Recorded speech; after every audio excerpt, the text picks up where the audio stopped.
গরুটা বাছুর দেবে না, দুধ হবে না, বোঝায় দেওয়া লাগে আপনাদেরকে এইভাবে। যাই হোক, তো এখন একজন হুজুর নিয়ে আসবেন, আরে দোয়া করো, হুজুর দোয়া করে দেন আমাকে। এমন দোয়া করবেন, এমন দোয়া করবেন, আমার গরু যেন 2 থেকে 3 কেজি করে দুধ হয়। বলেন তো ভাই, এই গরুর কি দুধ হবে? ঠিক তেমনি দুধ খাওয়ানোর জন্য আপনি আরই গরু নিয়ে আসছেন, দুধ পাবেন না।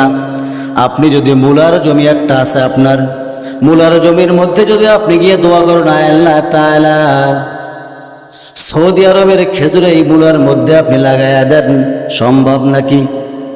সম্ভব নাকি? ঠিক তদ্রূপ আপনি যদি একতার প্ল্যাটফর্ম থেকে ছিঁড়ে যান, ছিটকে পড়ে যান, পার্লামেন্টের মধ্যে কোনোদিন কোরআন যাবে না, কোরআন দিয়ে বাংলার জমিন শাসন হবে না। আর যদি একতার প্ল্যাটফর্মে না থাকেন, একটা কাজ করবেন। আজকে কি বার? হাটের দিন নাকি? আজকে হাটের দিন না? মিস করে ফেললাম না, মিস করে ফেললাম না।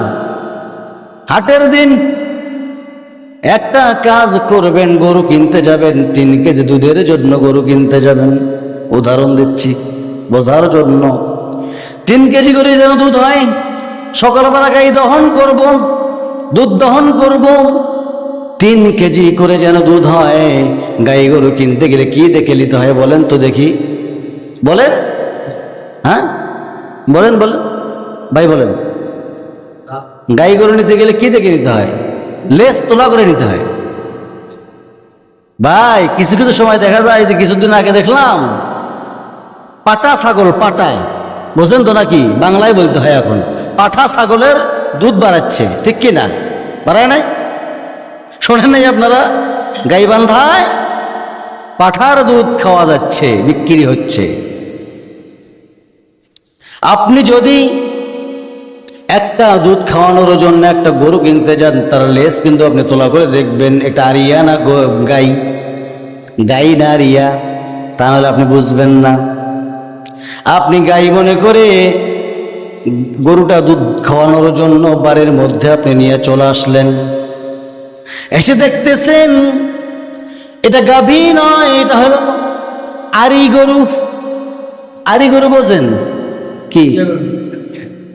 আরি গরু হিজড়া, মানে বিয়া বানায় কখনো দুধ দেবে না। বাংলা কথা বলিও তো আপনারা বোঝেন না দেখে, আর এক বিপদে পড়ে গেলাম। এই হিজড়া গরু কিনে নিয়ে আসছেন আপনি কি দেখে বলেন তো? লেজ দেখে। এখানে কথা আছে ভাই।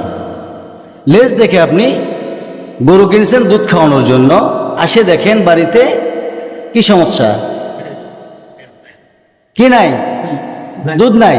কারণ ও আরি গরু, মানে আরি গরু, আরিয়া নয়, আরি অর্থাৎ হিজড়া গরু। আমার ভাইরা, আমার বন্ধুগণ, আমার ইসলাম তো এমন একটা বিষয়ের নাম, যে ব্যক্তি ইসলামটাকে কঠিন করে নেবে সে সরাসরি মুশরিকের মধ্যে পরিণত হয়ে যায়। মহান রব্বুল আলামিন বলেন, অনেক জায়গায় বলতেছেন তোমরা মুনাফিক হয়ে মরো না। মুনাফিক তো, মুনাফিকের 3টা কিন্তু চিহ্ন আছে। 1 নাম্বার, তারা মিথ্যা কথা বলে বেশি। যদি মিথ্যা কথা বলতে না পারে, তারা রাগ হয়ে যায় বেশি। যখন রাগ করে কুলাইতে পারে না, তখন তারা ঝগড়া ঝাঁটি গালিগালাজ পারা শুরু করে দেয়। আমাদের মাঝে তো মনে হয় এগুলো একটার মাঝেও নাই।